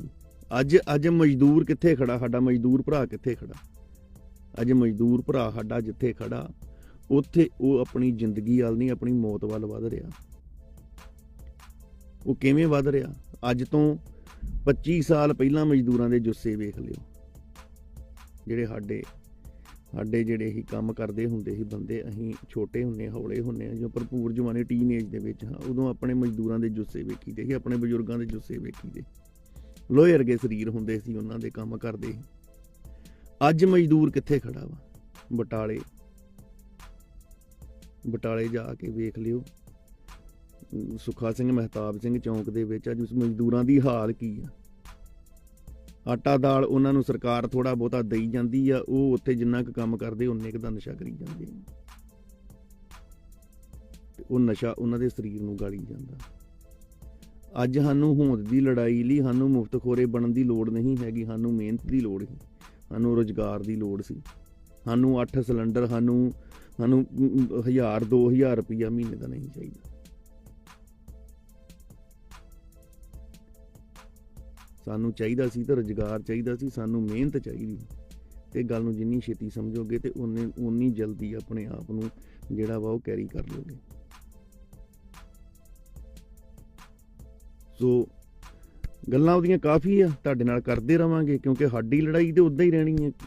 ਸਾਡੀ ਲੜਾਈ ਨਹੀਂ ਮੁੱਕਣ ਵਾਲੀ, ਤੁਹਾਡੀ ਮੁੱਕ ਜਾਣੀ ਹੈ। ਕਿਉਂਕਿ ਜਿਹੜੀ ਵੀ ਪਾਰਟੀ ਦੀ ਸਰਕਾਰ ਬਣ ਗਈ, ਉਹਨਾਂ ਨੇ ਕਸ਼ਾਂ ਵਜਾਉਣੀਆਂ ਵਾ। ਜਿਹੜੇ ਹਾਰ ਗਏ ਉਹ 2-4 ਦਿਨ ਪੀਣੀ ਤੁਸੀਂ ਸ਼ਰਾਬ ਹੀ ਆ ਸਾਰਿਆਂ ਨੇ। ਕੁਝ ਨੇ ਹਾਰ ਦੇ ਗਮ 'ਚ ਪੀ ਲੈਣੀ ਹੈ, ਕੁਝ ਨੇ ਜਿੱਤ ਦੀ ਖੁਸ਼ੀ ਦੇ ਵਿੱਚ ਪੀ ਲੈਣੀ ਹੈ। ਪੰਜਾਬ ਤੁਹਾਡਾ ਉੱਥੇ ਦਾ ਉੱਥੇ ਖੜਾ ਵਾ। ਪੰਜਾਬ ਦੇ ਵਿੱਚ 1% ਵੀ ਪ੍ਰੋਗਰੈਸ ਨਹੀਂ ਹੋਣੀ। ਜੇ ਤੁਸੀਂ ਇਹ ਸੋਚੋ ਨਾ ਅਸੀਂ ਕਿਸੇ ਮਤਲਬ ਨੂੰ ਲੱਗੇ ਆ, ਦੀਪ ਕਿਸੇ ਮਤਲਬ ਨੂੰ ਲੱਗੇ ਜੇ। ਅੱਜ ਤੱਕ ਦਰਿਆ ਦੇ ਉੱਤੋਂ ਉੱਠ ਕੇ ਬੰਦੇ ਜਿਹੜੇ ਆ ਹੈਲੀਕਾਪਟਰਾਂ ਤੱਕ, ਜੈਟ ਜਹਾਜ਼ਾਂ ਦੇ ਤੱਕ, ਮੋਦੀ ਵਰਗੇ ਚਾਹ ਤੋਂ ਕਹਿੰਦੇ ਅਸੀਂ ਉੱਠ ਕੇ ਗਏ ਆ। ਯੋਗੀ ਵਰਗੇ ਜਿਹੜੇ ਆ ਉਹ ਕਿਤੇ ਟੈਂਪੂਆਂ ਦੇ ਉੱਤੋਂ ਸਫ਼ਰ ਕਰਨ ਵਾਲੇ ਤੁਸੀਂ ਅੱਜ ਲਗਜ਼ਰੀ ਗੱਡੀਆਂ ਦੇ ਵਿੱਚ ਵੇਖੇ ਹੋਣਗੇ। ਰਾਜੇਵਾਲ ਵਰਗੇ 1.5 ਕਿੱਲੇ ਤੋਂ 60 ਏਕੜ ਤੱਕ ਜਾਂਦੇ ਵੇਖੇ ਹੋਣਗੇ। ਅੱਜ ਤੁਸੀਂ ਮੰਤਰੀ ਜਿਹੜੇ ਆ ਉਹ ਇੱਕ ਛੋਟੇ ਮੋਟੇ ਮੋਰਚਿਆਂ 'ਚੋਂ, ਧਰਨਿਆਂ 'ਚੋਂ, ਪਾਰਟੀਆਂ 'ਚੋਂ ਉੱਠ ਕੇ ਗਰੀਬ ਘਰਾਂ ਦੇ ਵਿੱਚੋਂ ਐਰੋਪਲੇਨਾਂ ਤੱਕ ਜਾਂਦੇ ਵੇਖੇ ਹੋਗੇ। ਪਰ ਕੋਈ ਬੰਦਾ ਪੋਰਸ਼ ਤੋਂ ਸਕਾਰਪੀਓ ਤੱਕ ਆਉਂਦਾ ਤੁਸੀਂ ਇੱਕ ਵੇਖਿਆ ਹੋਊਗਾ ਜਿਹਨੇ ਬਿਜ਼ਨਸ ਦੇ ਵਿੱਚ ਆਪਣੀ ਗਲਤੀ ਨਾਲ ਕੋਈ ਲਾਸ ਨਾ ਝੱਲਿਆ ਹੋਊਗਾ। ਦੀਪ ਨੇ ਇੱਕ ਵੀ ਲਾਸ ਨਹੀਂ, ਉਹਦਾ ਇੱਕ ਵੀ ਫੇਲੀਅਰ ਨਹੀਂ ਹੈਗਾ, ਨਾ ਵਕਾਲਤ ਦੇ ਵਿੱਚ, ਨਾ ਬਿਜ਼ਨਸ ਦੇ ਵਿੱਚ, ਨਾ ਫਿਲਮਾਂ ਦੇ ਵਿੱਚ। ਉਸ ਬੰਦੇ ਦਾ ਇੱਕ ਵੀ ਫੇਲੀਅਰ ਨਹੀਂ ਹੈਗਾ। ਪਰ ਉਹ ਬੰਦਾ ਫਿਰ ਵੀ ਪੋਰਸ਼ ਕਾਰਾਂ ਤੋਂ, 1.25 ਕਰੋੜ ਦੀਆਂ ਕਾਰਾਂ ਤੋਂ 15 ਲੱਖ ਰੁਪਏ ਦੀ ਸਕਾਰਪੀਓ ਤੇ ਆ ਗਿਆ, ਸਿਰਫ ਪੰਜਾਬ ਦਾ ਕਰਕੇ। ਤੇ ਜਿੱਥੇ ਬਾਬੇ ਦੀ ਕਿਰਪਾ ਨਹੀਂ ਬੈਠੇ ਆ ਨਾ, ਭਾਵੇਂ ਇੱਥੇ ਇਦਾਂ ਦੀਆਂ ਗੱਲਾਂ ਨਹੀਂ ਹੈਗੀਆਂ ਵੀ ਇੱਥੇ ਕੁਝ ਲਿਆਉਣ ਲਈ ਮਤਲਬ ਵੀ ਓਡੀ ਉੱਚੀ ਥਾਂ ਤੇ ਜਾਣਾ ਪੈਣਾ ਵਾ। ਇੱਥੇ ਤੁਹਾਡੇ ਵਿੱਚ ਜਜ਼ਬਾ ਚਾਹੀਦਾ ਵੀ ਤੁਸੀਂ ਮਹੀਨੇ ਦੇ ਉਨੇ ਪੈਸੇ ਕੱਢ ਸਕੋ। ਪੋਰਸ਼ ਦੀ ਜਗ੍ਹਾ ਭਾਵੇਂ ਇੱਥੇ ਤੁਸੀਂ ਰੋਇਲ ਰਾਇਸ ਲਿਆਣ ਕੇ ਖੜੀ ਕਰ ਲਓ। ਸੋ ਇਹ ਤੁਹਾਨੂੰ ਵਿਚਾਰਨਾ ਪਊਗਾ ਵੀ ਪੰਜਾਬ ਲਈ ਕਿਹੜੇ ਬੰਦੇ ਨੇ ਕੀ ਗਵਾਇਆ ਵਾ। ਬਾਕੀ ਸਾਡਾ ਕੰਮ ਜਾਰੀ ਸੀ, ਜਾਰੀ ਹੈ ਤੇ ਜਾਰੀ ਰਹੇਗਾ। ਨਾ ਅਸੀਂ ਇਹਨਾਂ ਲੀਡਰਾਂ ਦੇ ਮੂੰਹ ਵੱਲ ਵੇਖਣਾ ਵੀ ਇਹ ਕੁਝ ਦੇਣਗੇ, ਨਾ ਅਸੀਂ ਤੁਹਾਡੇ ਵੱਲ ਮੂੰਹ ਵੇਖਣਾ ਵੀ ਤੁਹਾਡੇ ਮੂੰਹ ਵੱਲ ਵੇਖਣਾ ਵੀ ਤੁਸੀਂ ਵੋਟ ਕਰੋਗੇ ਮਾਨ ਸਾਹਿਬ ਨੂੰ ਤੇ ਮਾਨ ਸਾਹਿਬ ਜਿੱਤਣਗੇ। ਅਸੀਂ ਆਪਣੇ ਕੰਮ ਦੀ ਦਿਸ਼ਾ ਜ਼ਰੂਰ ਬਦਲ ਦੇਣੀ ਹੈ। ਜੇ ਐਰਕਾਂ ਦੀ ਵਾਰੀ ਵੀ ਤੁਸੀਂ ਉਹਨਾਂ ਸਰਕਾਰਾਂ ਨੂੰ ਹੀ ਵੋਟਾਂ ਪਾ ਕੇ ਸਰਕਾਰਾਂ ਨੂੰ ਹੀ ਜਿਤਾਉਣਾ ਵਾ, ਤਾਂ ਫਿਰ ਮੈਨੂੰ ਨਹੀਂ ਲੱਗਦਾ ਤੁਹਾਡੀ ਮਦਦ ਕਰਨ ਲਈ ਜੇ ਕੋਈ ਪਹਿਲਾਂ ਨਹੀਂ ਨਾ ਅੱਗੇ ਆ ਰਿਹਾ। ਜਿੱਦਾਂ ਤੁਸੀਂ ਹੁਣ ਖਾਲਸਾ ਏਡ ਨੂੰ ਜਦੋਂ ਕੋਈ ਸਵਾਲ ਗੱਲਬਾਤ ਕਰੀਦੀ ਆ ਵੀ ਤੁਸੀਂ ਪੰਜਾਬ ਲਈ ਕੰਮ ਨਹੀਂ ਕਰਦੇ, ਤੇ ਭਲੇ ਉਹ ਅਸੀਂ ਤੁਹਾਡੇ ਲਈ ਗੱਲ ਕਰਦੇ ਹਾਂ, ਤੁਸੀਂ ਸਾਨੂੰ ਕਹਿ ਰਹੇ ਹੋ ਵੀ ਉਹ ਰਵੀ ਸਿੰਘ ਦਾ ਕੰਮ ਨਹੀਂ ਹੈਗਾ, ਇਹ ਕੰਮ ਸਰਕਾਰਾਂ ਦੇ ਆ। ਤੁਹਾਡੀ ਸੋਚ ਇੰਨੀ ਘਟੀਆ ਹੋ ਗਈ ਆ ਨਾ, ਇੰਨੀ ਤੁਹਾਡੀ ਸੋਚ ਦਾ ਮਿਆਰ ਹੀ ਤੁਹਾਡੀ ਦਾ ਇੰਨਾ ਗਿਰ ਗਿਆ ਵੀ ਅਸੀਂ ਤੁਹਾਡੇ ਲਈ ਗੱਲ ਕਰ ਰਹੇ ਹਾਂ ਪੰਜਾਬ ਲਈ, ਵੀ ਰਵੀ ਸਿੰਘ ਨੂੰ ਸਿੱਖ ਰਿਲੀਫ ਨੂੰ, ਬਾਕੀ ਜਿਹੜੀਆਂ ਸੰਸਥਾਵਾਂ ਵਾ, ਸ਼੍ਰੋਮਣੀ ਕਮੇਟੀ ਨੂੰ, ਅਸੀਂ ਉਹਨਾਂ ਨੂੰ ਸਾਰਿਆਂ ਨੂੰ ਇੱਕ ਗੱਲ ਕਹਿ ਰਹੇ ਹਾਂ, ਪੰਜਾਬ ਦੇ ਭਲੇ ਦੀ ਗੱਲ ਕਰੋ। ਤੇ ਤੁਸੀਂ ਸਾਨੂੰ ਜਵਾਬ ਕੀ ਦੇ ਰਹੇ ਹੋ? ਅਸੀਂ ਤੁਹਾਡੇ ਲਈ ਪੰਜਾਬ ਦੇ ਭਲੇ ਦੀ ਗੱਲ ਕਰਦੇ, ਪੰਜਾਬ ਦੇ ਲੋਕਾਂ ਲਈ ਕੰਮ ਕਰਦੇ ਹਾਂ। ਅਸੀਂ ਤੁਹਾਡੇ ਲਈ ਕਰ ਰਹੇ ਹਾਂ ਲੋਕਾਂ ਨਾਲ ਗੱਲ, ਲੋਕਾਂ ਨਾਲ ਲੜ ਰਹੇ ਹਾਂ, ਪੋਸਟਾਂ ਪਾ ਰਹੇ ਹਾਂ, ਆਪਣੇ ਪਰਿਵਾਰ ਦੀਆਂ ਫੋਟੋਆਂ ਐਡਿਟ ਕਰਵਾ ਰਹੇ ਹਾਂ, ਆਪਣੇ ਆਪ ਨੂੰ ਗਾਲਾਂ ਖਵਾ ਰਹੇ ਤੁਹਾਡੇ ਲਈ। ਤੇ ਤੁਸੀਂ ਸਾਨੂੰ ਕੀ ਕਹਿ ਰਹੇ ਹੋ? ਤੁਸੀਂ ਸਾਨੂੰ ਕਹਿ ਰਹੇ ਹੋ ਵੀ ਇਹ ਕੰਮ ਸਰਕਾਰਾਂ ਦੇ ਆ। ਸਰਕਾਰਾਂ ਕੌਣ ਚੁਣਦਾ? ਅਸੀਂ ਚੁਣਦੇ ਹਾਂ। ਬਾਹਰ ਬੈਠੇ ਅਮਰੀਕਾ ਬੈਠੇ, ਕੈਨੇਡਾ ਬੈਠੇ, ਇੰਗਲੈਂਡ ਬੈਠੇ, ਆਸਟ੍ਰੇਲੀਆ ਬੈਠੇ, ਅਸੀਂ ਚੁਣਦੇ ਹਾਂ। ਸਰਕਾਰਾਂ ਵੀ ਤਾਂ ਤੁਸੀਂ ਚੁਣਦੇ ਹੋ। ਪਰ ਜੇ ਕਿਸੇ ਪਲੇਟਫਾਰਮ ਦੇ ਉੱਤੋਂ ਤੁਹਾਡੀ ਭਲਾਈ ਦੀ ਗੱਲਬਾਤ ਕੀਤੀ ਜਾ ਸਕਦੀ ਹੈ, ਤੁਹਾਡੇ ਨਾਂ ਦੇ ਉੱਤੇ ਜਿੱਥੇ ਪੈਸਾ ਇਕੱਠਾ ਹੋਇਆ ਉਸ ਪੈਸੇ ਨੂੰ ਤੁਹਾਡੇ ਉੱਤੇ ਖਰਚਣ ਦੀ ਗੱਲਬਾਤ ਹੁੰਦੀ, ਤੁਸੀਂ ਉਹਨੂੰ ਕਹਿੰਦੇ, ਤੁਸੀਂ ਉਸ ਬੰਦੇ ਨੂੰ ਕਿਉਂ ਕਹਿ ਰਹੇ ਹੋ? ਇਹ ਕੰਮ ਤੇ ਸਰਕਾਰਾਂ ਦਾ ਵਾ।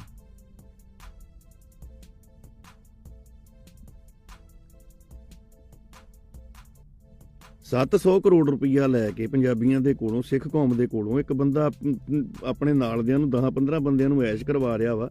ਅਸੀਂ ਉਹਨੂੰ ਇੰਨੀ ਗੱਲ ਕਹਿ ਰਹੇ ਹਾਂ ਕਿ ਤੁਸੀਂ ਪੰਜਾਬ ਲਈ ਕੰਮ ਕਰੋ, ਤੁਸੀਂ ਪੰਜਾਬ ਦੇ ਲੋਕਾਂ ਲਈ ਕੰਮ ਕਰੋ। ਤੇ ਪੰਜਾਬ ਦੇ ਲੋਕ ਸਾਨੂੰ ਕਹਿ ਰਹੇ ਆ ਕਿ ਤੁਸੀਂ ਉਹਨੂੰ ਸਵਾਲ ਕਿਉਂ ਕਰ ਰਹੇ ਹੋ? ਗੱਲ ਵੀ ਸਹੀ ਆ। ਵੈਸੇ ਅਸੀਂ ਬੇਵਕੂਫ ਆ, ਤੁਹਾਡੀ ਗੱਲ ਕਰ ਰਹੇ ਹਾਂ।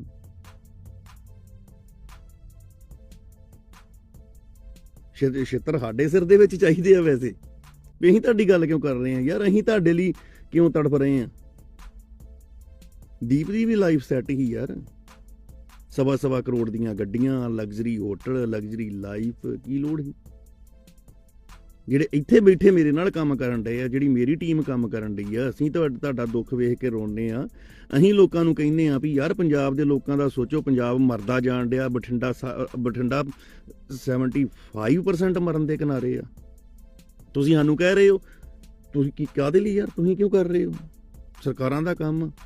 ਤੇ ਸਰਕਾਰਾਂ ਕੀ ਚਾਹੁੰਦੀਆਂ? ਸਰਕਾਰਾਂ ਇਹ ਚਾਹੁੰਦੀਆਂ ਵਾ ਤੁਸੀਂ ਖਤਮ ਹੋ ਜਾਓ। ਸਰਕਾਰਾਂ ਕੀ ਚਾਹੁੰਦੀਆਂ ਵਾ? ਤੁਸੀਂ ਜ਼ਮੀਨਾਂ ਤੋਂ, ਤੁਸੀਂ ਜ਼ਮੀਰਾਂ ਤੋਂ, ਤੁਸੀਂ ਸੋਚ ਤੋਂ ਅਪੰਗ ਹੋ ਜਾਓ।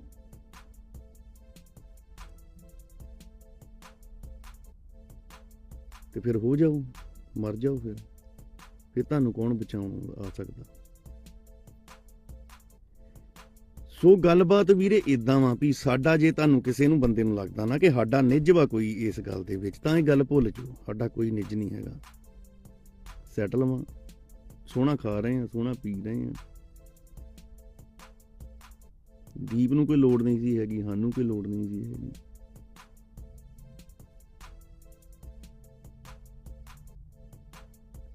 ਅੱਜ ਨਹੀਂ, ਹੋਰ 5 ਸਾਲਾਂ ਤੁਹਾਨੂੰ ਗੱਲਾਂ ਸਮਝ ਆਉਣੀਆਂ ਸ਼ੁਰੂ ਹੋਣੀਆਂ, ਕਿਉਂਕਿ ਬਹੁਤ ਲੇਟ ਤੁਹਾਡੇ ਦਿਮਾਗ ਦੇ ਵਿੱਚ ਕੋਈ ਵੀ ਗੱਲ ਪੈਂਦੀ ਹੈ।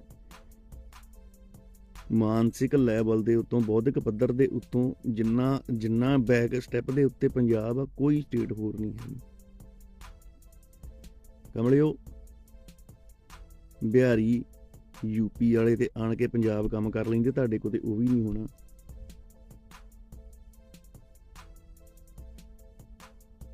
ਤੁਹਾਡੇ ਕੋਲ ਉਹ ਵੀ ਨਹੀਂ ਹੋਣਾ।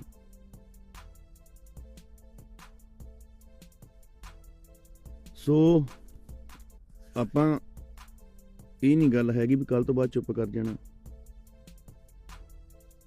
ਆਪਾਂ ਕੰਟੀਨਿਊ ਡਿਬੇਟਾਂ ਕਰਦੇ ਰਹਾਂਗੇ ਤੁਹਾਡੇ ਨਾਲ, ਕਲੱਬ ਹਾਊਸ ਤੇ, ਟਵਿੱਟਰ ਤੇ। ਤੁਸੀਂ ਆ ਫੇਕ ਆਈਡੀਆਂ ਬਣਾ ਕੇ ਕਿਸੇ ਵੀ ਪਾਰਟੀ ਲਈ ਬਣਾਈਆਂ, ਅਕਾਲੀ ਦਲ ਲਈ, ਕਾਂਗਰਸ ਲਈ, ਆਪ ਲਈ, ਕਾਮਰੇਡਾਂ ਲਈ ਬਣਾ ਕੇ ਭੱਜ ਜਾਣਾ। ਅਸੀਂ ਇੱਦਾਂ ਹੀ ਰਹਿਣਾ, ਅਸੀਂ ਇੱਦਾਂ ਹੀ ਕੰਮ ਕਰਦੇ ਰਹਿਣਾ। ਪਰ ਇੱਕ ਗੱਲ ਹੈਗੀ ਆ, ਜੇ ਤੁਸੀਂ ਇੱਦਾਂ ਹੀ ਸਾਡੀ ਕਿਰਦਾਰਕੁਸ਼ੀ ਕਰਦੇ ਰਹੋਗੇ, ਇੱਦਾਂ ਹੀ ਸਾਡੇ ਬੰਦਿਆਂ ਦੀ ਕਿਰਦਾਰਕੁਸ਼ੀ ਕਰਦੇ ਰਹੋਗੇ, ਅਸੀਂ ਵੀ ਤੁਹਾਡੇ ਨਾਲ ਉਹੋ ਹੀ ਵਤੀਰਾ ਰੱਖਾਂਗੇ। ਫਿਰ ਜੋ ਸਰਕਾਰਾਂ ਦਾ, ਅਸੀਂ ਵੀ ਤੁਹਾਡੀ ਗੱਲ ਕਰਨੀ ਛੱਡ ਦਾਂਗੇ। ਫਿਰ ਸਾਨੂੰ ਵੀ ਜਿਹੜੀ ਆ ਉਹ ਤੁਹਾਡੇ ਬਾਰੇ ਗੱਲ ਕਰਨ ਦੀ ਲੋੜ ਨਹੀਂ। ਫਿਰ ਤੁਸੀਂ ਜਾਣੋ ਤੇ ਸਰਕਾਰਾਂ ਜਾਣਨ। ਹਾਂ, ਪਰ ਅਸੀਂ ਉਹਨਾਂ ਪਰਿਵਾਰਾਂ ਦੀ ਬਾਂਹ ਕਦੀ ਨਹੀਂ ਛੱਡ ਸਕਦੇ ਜਿਹੜੇ ਪਰਿਵਾਰਾਂ ਨੇ ਸਾਡੇ ਕੌਮ ਲਈ, ਸਾਡੇ ਸਮਾਜ ਲਈ, ਸਿੱਖਾਂ ਲਈ ਕੋਈ ਘਾਲਣਾ ਕਾਲੀ ਆ। ਉਹਨਾਂ ਲਈ ਜ਼ਰੂਰ ਕੁਝ ਨਾ ਕੁਝ ਅਸੀਂ ਕਰਦੇ ਰਹਾਂਗੇ। ਪਰ ਮੈਨੂੰ ਲੱਗਦਾ ਵੀ ਵੈਸੇ ਵੀ ਇਸ ਇਲੈਕਸ਼ਨ ਤੋਂ ਬਾਅਦ ਤੁਹਾਨੂੰ ਤੁਹਾਡੇ ਹਾਲ ਤੇ ਛੱਡ ਦੇਣਾ ਚਾਹੀਦਾ। ਤੁਹਾਡੇ ਬਾਰੇ ਗੱਲ ਕਰਨੀ ਫਾਲਤੂ ਆ, ਤੁਹਾਡੇ ਨਾਲ ਖੜਨਾ ਫਾਲਤੂ ਆ, ਤੁਹਾਨੂੰ ਕੁਝ ਦੱਸਣਾ ਫਾਲਤੂ ਆ, ਯਾਨੀ ਕਿ ਇਟਸ ਟੋਟਲੀ ਟਾਈਮ ਵੇਸਟ ਆ।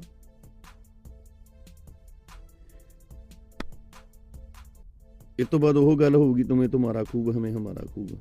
ਅਸੀਂ ਵਧੀਆ ਰਹਿ ਰਹੇ ਹਾਂ, ਵਧੀਆ ਸੋਹਣਾ ਘਰ ਲਵਾਂਗੇ, ਇੱਥੇ ਗੱਡੀ ਰੱਖਾਂਗੇ ਟੌਪ ਦੀ, ਸਾਰਾ ਕੁਝ ਘੁੰਮਾਂਗੇ ਫਿਰਾਂਗੇ, ਟਰੱਕਾਂ 'ਚ ਸੌਣ ਦੀ ਲੋੜ ਨਾ ਪਊਗੀ।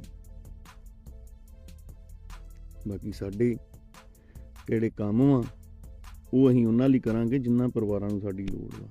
ਫਿਰ ਜਿਹਨਾਂ ਤੁਹਾਨੂੰ ਜੇ ਤੁਹਾਡੀ ਜ਼ਮੀਰ, ਤੁਹਾਡੀ ਹੋਂਦ, ਤੁਹਾਡੀ ਔਕਾਤ ਤੇ ਤੁਹਾਡੀ ਸੋਚ ਮੁਫਤਖੋਰੀ ਤੇ ਸ਼ਰਾਬ ਦੀਆਂ ਬੋਤਲਾਂ ਤੱਕ ਅੜ ਗਈ ਆ, ਤੇ ਫਿਰ ਉਹਦੇ ਵਿੱਚ ਅਸੀਂ ਕੁਝ ਨਹੀਂ ਕਰ ਸਕਦੇ, ਕਿਉਂਕਿ ਤੁਹਾਨੂੰ ਸਮਝਾਉਣਾ ਔਖਾ ਵਾ, ਤੁਹਾਨੂੰ ਮੋੜਨਾ ਔਖਾ ਵਾ।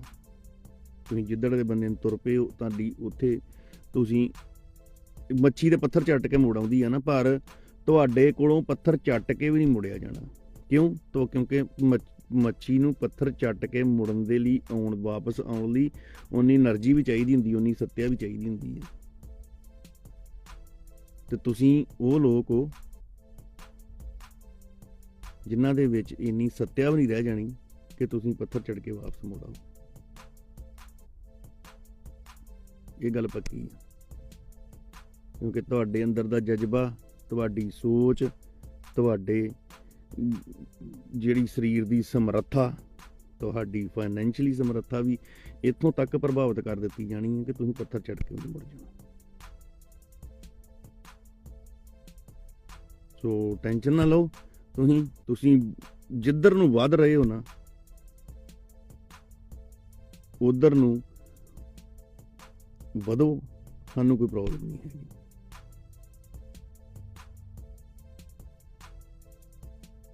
ਬਾਕੀ ਜਿਹੜੇ ਬੰਦੇ ਗੱਲਾਂ ਬਾਤਾਂ ਕਰਦੇ, ਦੀਪ ਦੇ ਭੋਗ ਤੱਕ ਵੇਟ ਕਰੋ, ਸਾਰਾ ਕੁਝ ਕਰਾਂਗੇ ਗੁਰੂ ਸਾਹਿਬ ਦੀ ਕਿਰਪਾ ਦੇ ਨਾਲ, ਸਭ ਨੂੰ ਜਵਾਬ ਦੇਵਾਂਗੇ। ਜਿਹੜੇ ਬੰਦਿਆਂ ਨੇ ਜੋ ਕੀਤਾ ਵਾ, ਸਾਨੂੰ ਸਾਰਿਆਂ ਨੂੰ ਪਤਾ ਵਾ, ਸਾਨੂੰ ਸਾਰਿਆਂ ਦਾ ਭੇਦ ਵਾ, ਸਾਨੂੰ ਸਾਰਿਆਂ ਦਾ ਪਤਾ ਵੀ ਸਾਰਿਆਂ ਨੂੰ ਜਵਾਬ ਸੋਹਣੇ ਤਰੀਕੇ ਨਾਲ ਦੇਵਾਂਗੇ, ਭਾਵੇਂ ਕੋਈ ਵੀ ਹੋਵੇ। ਕਿਉਂਕਿ ਸਾਡੀ ਦੌੜ ਨਾ ਤੇ ਕੁਰਸੀ ਦੀ ਆ, ਸਾਡੀ ਦੌੜ ਨਾ ਪਾਰਟੀ ਫੰਡਾਂ ਦੀ ਆ। ਜਿਹੜੀ ਸਾਡੀ ਦੌੜ ਆ ਉਹ ਸਾਡੀ ਆ ਤੇ ਸਾਡੀ ਰਹਿਣੀ ਆ, ਤੇ ਪਿਛਲੇ 3 ਸਾਲਾਂ ਤੋਂ ਬਾਅਦ ਸਾਡੀ ਦੌੜ ਅੱਜ ਵੀ ਹੈਗੀ ਆ।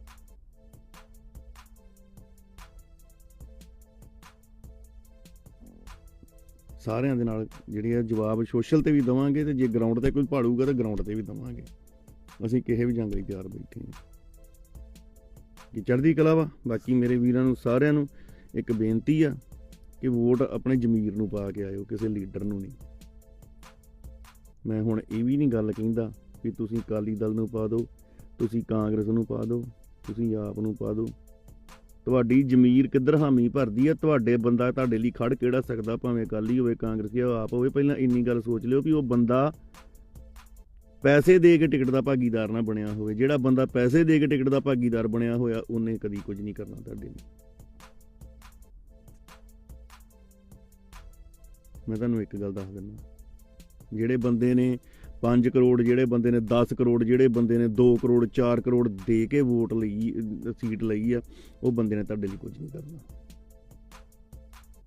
ਤੇ ਜਿਨ੍ਹਾਂ ਨੇ ਵੇਚੀਆਂ ਸੀਟਾਂ ਵੇਚ ਕੇ ਹੀ ਜਿਨ੍ਹਾਂ ਨੇ ਆਪਣੇ ਕੈਂਡੀਡੇਟ ਖੜੇ ਕੀਤੇ ਆ, ਤੇ ਉਹ ਬੰਦੇ ਕਿੱਥੋਂ ਫਿਰ ਤੁਹਾਡੇ ਲਈ ਕੰਮ ਕਰਨਗੇ। ਸੋ ਇੰਨੀਆਂ ਕੁ ਬੇਨਤੀਆਂ ਸੀ। ਫਿਰ ਮਿਲਦੇ ਹਾਂ ਕੱਲ੍ਹ ਨੂੰ, ਇੱਕ ਲਾਈਵ ਕਰਾਂਗੇ ਕੱਲ੍ਹ ਨੂੰ ਆਪਣੇ ਇੱਥੇ ਗੁਰਦੁਆਰਾ ਸਾਹਿਬ ਦੇ ਵਿੱਚ ਪ੍ਰੋਗਰਾਮ ਆ, ਉੱਥੋਂ ਤੁਹਾਡੇ ਨਾਲ ਗੱਲਾਂ ਬਾਤਾਂ ਕਰਾਂਗੇ। ਕੁਝ ਕਾਫੀ ਲੋਕ ਆਉਣ ਲਈ ਗੱਲਬਾਤ ਕਰਾਵਾਂਗੇ ਤੁਹਾਡੀ ਉਹਨਾਂ ਨਾਲ, ਉਹਨਾਂ ਕੋਲ ਪੁੱਛਾਂਗੇ ਉਹਨਾਂ ਦੀ ਨਿਗਾਹ ਦੇ ਵਿੱਚ ਦੀਪ ਸਿੰਘ ਦਾ ਜਿਹੜਾ ਵਾ ਕੀ ਸਥਾਨ। ਤੇ ਭੋਗ ਵਾਲੇ ਦਿਨ ਬਹੁਤਿਆਂ ਦੇ ਦਿਲ ਦੇ ਵਿੱਚੋਂ ਭੁਲੇਖੇ ਨਿਕਲ ਜਾਣੇ ਆ। ਤੁਸੀਂ ਦੀਪ ਦੀ ਕਿਰਦਾਰ ਕੁਸ਼ੀ ਜਿੰਨੀ ਕਰਨੀ ਕਰ ਲਓ, ਤੁਹਾਨੂੰ ਸਾਰੀ ਖੁੱਲ੍ਹ ਵਾ, ਪਰ ਭੋਗ ਤੋਂ ਬਾਅਦ ਜ਼ਰੂਰ ਤੁਹਾਨੂੰ ਸਾਰਿਆਂ ਨੂੰ ਜਵਾਬ ਦਿੱਤੇ ਜਾਣਗੇ। ਸੋ ਚੜ੍ਹਦੀ ਕਲਾ 'ਚ ਰਹੋ, ਕਿਉਂਕਿ ਇਹ ਜਿਹੜੀਆਂ ਗੱਲਾਂ ਹੁੰਦੀਆਂ ਇਹ ਪਰਮਾਤਮਾ ਦੇ ਹੱਥ ਹੁੰਦੀਆਂ, ਉਸ ਦੀ ਵਿਧ ਬਣੀ ਹੁੰਦੀ ਹੈ। ਕਿਉਂਕਿ ਇੱਕ ਹੀ ਚੀਜ਼ ਜਿਹੜੀ ਮੌਤ ਵਾ, ਉਹੀ ਬੰਦੇ ਦੇ, ਇਨਸਾਨ ਦੇ ਹੱਥ 'ਚ ਨਹੀਂ ਹੈਗੀ। ਤੇ ਉਹ ਸਵਾਸਾਂ ਦੀ ਪੂੰਜੀ ਜਿੰਨੀ ਕਿਸੇ ਦੀ ਹੈਗੀ ਆ, ਮੇਰੀ ਆ ਜਾਂ ਤੁਹਾਡੀ ਹੈ, ਕਿਸੇ ਵੀ ਬੰਦੇ ਦੀ ਆ, ਉਹ ਜਿੰਨੀ ਪੂੰਜੀ ਹੈਗੀ ਆ ਉਨੀ ਤੁਸੀਂ ਵਰਤ ਸਕਦੇ। ਉਸ ਤੋਂ ਵੱਧ ਤੁਸੀਂ ਇੱਕ ਸਵਾਸ ਵੀ ਨਹੀਂ ਲੈ ਸਕਦੇ। ਦੀਪ ਬਾਈ ਆਪਣੇ ਵਿੱਚ ਅੱਜ ਨਹੀਂ ਹੈਗਾ, ਪਰਮਾਤਮਾ ਨੂੰ ਚਰਨਾਂ ਨਾਲ ਨਵਾਜੇ। ਤੇ ਉਮੀਦ ਕਰਦੇ ਹਾਂ ਕਿ ਤੁਸੀਂ ਇਹਨਾਂ ਵੋਟਾਂ ਦੇ ਵਿੱਚ ਹੀ ਨਹੀਂ, ਇਹ ਤੋਂ ਬਾਅਦ ਵੀ ਆਪਣੇ ਅੰਦਰ ਝਾਤੀ ਮਾਰਿਓ। ਵੋਟਾਂ ਵਿੱਚ ਨਹੀਂ, ਸਿਰਫ ਵੋਟਾਂ ਵਾਲੇ ਦਿਨ ਤੱਕ ਨਹੀਂ, ਆਪਣੇ ਬਾਅਦ ਵੀ, ਵੋਟਾਂ ਦੇ ਬਾਅਦ ਵੀ ਆਪਣੇ ਅੰਦਰ ਝਾਤੀ ਮਾਰਿਓ ਵੀ ਕੀ ਤੁਸੀਂ ਆਪਣੀ ਜ਼ਮੀਰ ਦੇ ਨਾਲ ਨਿਆਂ ਕੀਤਾ, ਕੀ ਤੁਸੀਂ ਆਪਣੀ ਜ਼ਮੀਰ ਦੀ ਆਵਾਜ਼ ਸੁਣੀ। ਇੱਕ ਗੱਲ ਮੈਂ ਹੋਰ ਕਹਿਣੀ ਚਾਹੁੰਦਾ, ਅਸੀਂ ਕੋਈ ਕਲੈਸ਼ ਨਹੀਂ ਚਾਹੁੰਦੇ ਦੀਪ ਬਾਈ ਦੇ ਭੋਗ ਦੇ ਉੱਤੇ, ਦੀਪ ਬਾਈ ਦੀ ਭੋਗ ਦੀ ਸਟੇਜ ਦੇ ਉੱਤੇ। ਮੈਂ ਇੱਕ ਗੱਲ ਕਹਿਣੀ ਚਾਹੁੰਦਾ, ਦੀਪ ਬਾਈ ਦੀ ਸਟੇਜ ਦੇ ਉੱਤੇ ਚੜ੍ਹ ਕੇ ਮਾਈਕ ਉਹੀ ਬੰਦਾ ਫੜੇ ਜਿਹੜੇ ਬੰਦੇ ਦੀ ਅੰਦਰੋਂ ਜ਼ਮੀਰ ਆਵਾਜ਼ ਦਵੇ ਵੀ ਮੈਂ ਦੀਪ ਦੇ ਖਿਲਾਫ ਇੱਕ ਵੀ ਲਫ਼ਜ਼ ਨਹੀਂ ਬੋਲਿਆ ਤੇ ਮੇਰੇ ਦਿਲ ਦੇ ਵਿੱਚ 1% ਵੀ ਦੀਪ ਲਈ ਖੁੰਦਕ ਨਹੀਂ ਹੈਗੀ। ਪਹਿਲਾਂ ਆਪਣੀ ਜ਼ਮੀਰ ਨੂੰ ਸਵਾਲ ਕਰਕੇ ਸਟੇਜ ਦੇ ਉੱਤੇ ਚੜੇ।